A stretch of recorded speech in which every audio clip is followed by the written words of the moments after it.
Un dels temes que es discuteix molt, especialment als mitjans dels Estats Units, és que enviem molts diners a Ucraïna, que gastem molt, i que Ucraïna és un país extremadament corrupte, i que aquests diners són robats, etc. Però és una manipulació absoluta, i diria una mentida absoluta.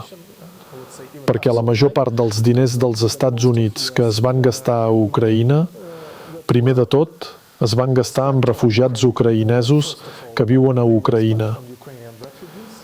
Aquestes quantitats es compten com a ajuda. A més, molts diners passen a través de companyies nord-americanes, pagaments a companyies militars, empreses mèdiques, empreses logístiques, proveïdors de serveis d'USAID, etc. Així que, en realitat, la major part d'aquests diners han estat gestionats per companyies dels Estats Units, no per part d'empreses ucraïneses ni pel govern ucraïnès. Això és un dels punts que volia subratllar. La major part dels diners que s'han gastat a Ucraïna s'han gastat a l'interior dels Estats Units o de la Unió Europea. I no estem parlant que algú transferís 10 milions de dòlars al compte del nostre president Zelensky i que ell es gasti aquests diners. Número 1. Totes aquestes despeses es fan a través d'infraestructures europees i americanes, com USAID, el Banc Europeu per a la Reconstrucció i el Desenvolupament, i així successivament. Hi ha milers d'estructures i proveïdors de serveis per a la Unió Europea i per als Estats Units que gestionen aquests fons. Així que si alguns polítics occidentals parlen de corrupció massiva i de blanqueig de diners amb aquesta ajuda, potser haurien de mirar-se primer els seus proveïdors locals, perquè la major part dels diners passen per ells. A més, cal recordar que quan parlem, en particular, de les despeses governamentals en ajuda, molt sovint aquests milions i milers de milions no són efectiu en sentit pur. Habitualment representen el valor comptable d'equipament.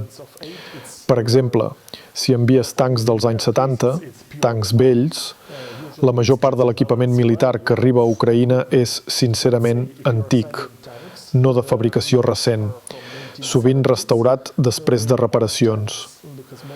El preu d'aquest equipament s'afegeix a les despeses que es comptabilitzen. Per exemple, si un tanc es va fabricar als anys 70 i té un valor comptable de 7 milions de dòlars, en els informes apareix que 7 milions van a Ucraïna. Però en realitat és un valor original dels anys 70, no una despesa actual. Per tant, si parlem del que es gasta ara mateix amb diners dels contribuents, aquestes xifres són bastant petites, perquè la major part de l'equipament és antic, dels anys 70, 80 o 90. Gran part del finançament passa pels proveïdors europeus i americans.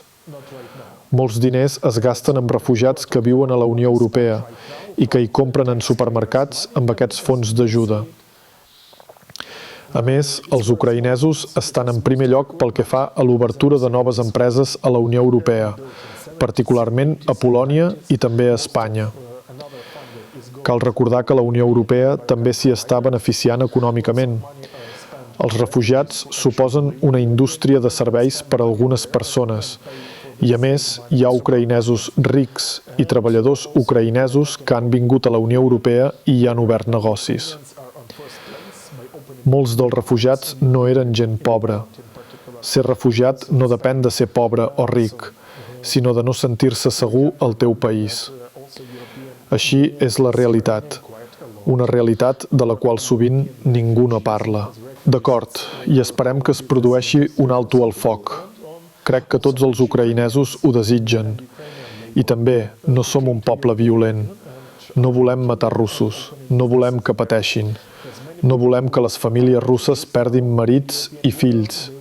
No som gent violenta. Però hem d'aconseguir continuar en aquesta guerra perquè no tenim cap altra opció. Tropes estrangeres són ara al nostre país i no hi ha cap acord internacional de pau que s'interposi. Si Ucraïna deixés de disparar demà, Ucraïna seria conquerida completament i potser el següent conflicte seria als països bàltics o a Polònia o en un altre lloc. No depèn només de la decisió ucraïnesa. Personalment, jo venia del món dels negocis. M'he implicat en aquestes activitats de guerra perquè no tenia altra elecció, com milions d'ucraïnesos. La meva feina està lligada principalment a treballar amb estrangers. Abans de la guerra i encara ara, ajudava inversors estrangers a la meva empresa. Durant aquest període he vist un suport massiu d'estrangers que estimen el nostre país i entenen la nostra posició. He vist amb els meus propis ulls milers i milers d'estrangers que s'han unit a la Legió Exterior. Ara tenim herois espanyols, alemanys, que moren a la nostra terra per la nostra independència i els nostres interessos. I venen voluntàriament, no per diners ni com a mercenaris, com alguna propaganda diu, sinó perquè volen defensar Ucraïna i Europa, defensar la civilització i interessos comunes. Per això estic convençut que en algun moment ha de produir-se un alto al foc. El món no té una altra opció si volem seguir sent civilitzats i continuar desenvolupant-nos. Ara, en gran mesura, el destí d'Europa i del món depèn del que passi a Ucraïna i de com es resolgui.